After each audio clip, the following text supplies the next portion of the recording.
Alright, so I will be describing the pathophysiology of a concussion, which is basically just a breakdown of the events that occur inside the brain whenever a concussion occurs.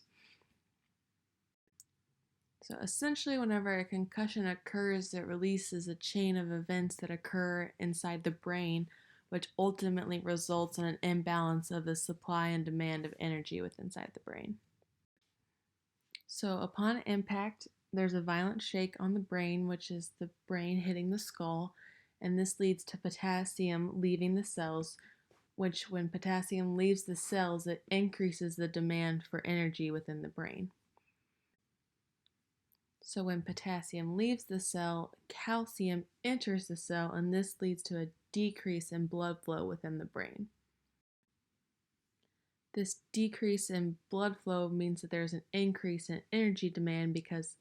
the cells need energy and cannot get any as the potassium has left.